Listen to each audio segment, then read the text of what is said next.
Well, a good evening, everybody. Tonight, I thought, let me tell you what prompted tonight. During our sick week thing, the last day of it, there was, two guys together came up and they said, hey, you know what we don't know a lot about is your service career. So why don't you do a video or a little intro or whatever on it and tell us a little bit about your service career. So, well, it wasn't all that glamorous, but I'll be happy to. So tonight, I thought I'd just share a little bit about my career in the Air Force. I was in there for about nearly 8 years, and it was an excellent career. I have nothing bad to say about it.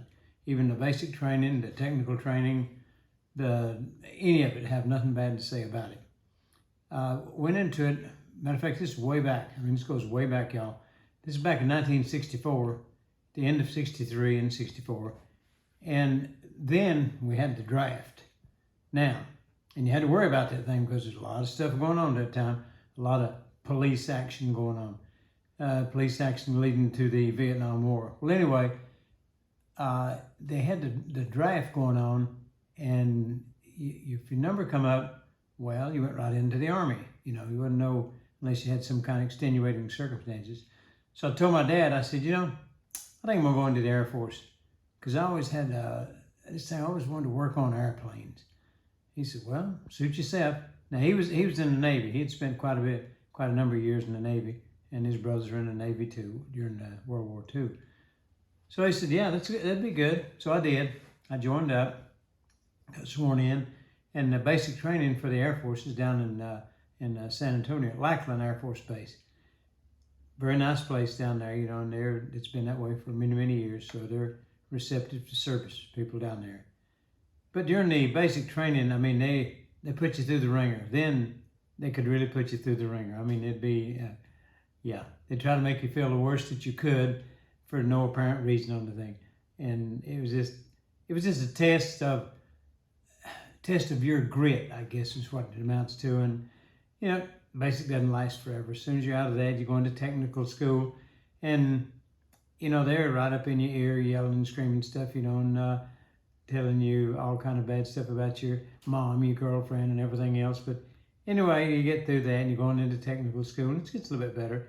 But in technical school, they had these things called, it was student leaders. Now, and to get to be a student leader, you had to be just displaying something that was above and beyond the call of duty, so to speak. Well, I was chosen to be a student leader. Now, and bear in mind, when you get up to these certain ranks of a student leader, you're just one step under the TI, the training instructor. And when he's not there, you carry the same rank, I guess, or authority is probably a better word, that he does. When you've got them out there in formation, marching them around, all that sort of thing, they're having to listen to you, even though you're just, quote, one of them. But anyway, it was great. I enjoyed that very much.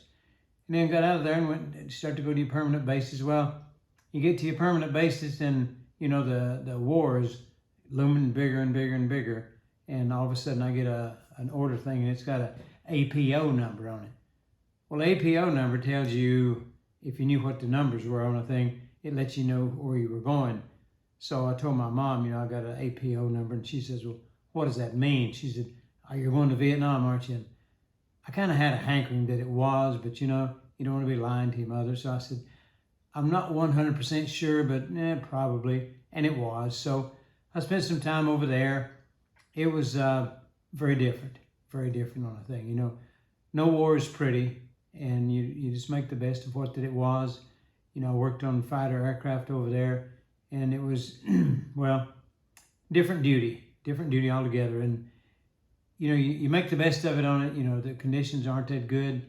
You go over in the early part of the war, and it's not like what you're used to stateside, but you're there, you're on duty, and you make the best of it, which we did. And then we came back. Well, I had some real good tours of duty when I got back. I even had a chance to spend a little time with the Thunderbirds, and it came about as kind of some unusual circumstances because I had worked on one F-100s, and at that time that was what the Thunderbirds were flying.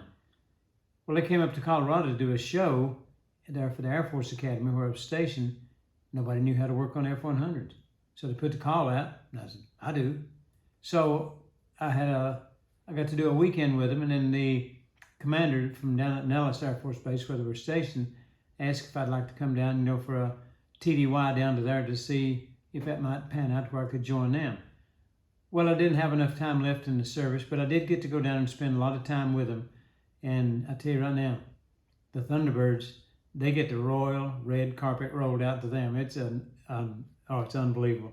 But anyway, so I did not re-enlist for the second time around. I'd already spent nearly 8 years there. I said, no, I think I'm going to get out and pursue a career out there. But I'll go into a little more depth a little later about some of the things in the service. Now, at the time, when I got out, I had the rank of E7, which is a technical sergeant, which in that amount of time they tell me was pretty good. I guess it was.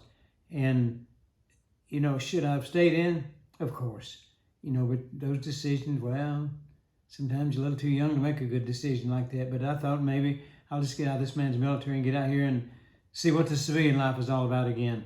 But anyway, we can't live on regrets or backups. So my career out of the service has been excellent also. But to those going into service, it does well. I mean, the service has changed quite a bit.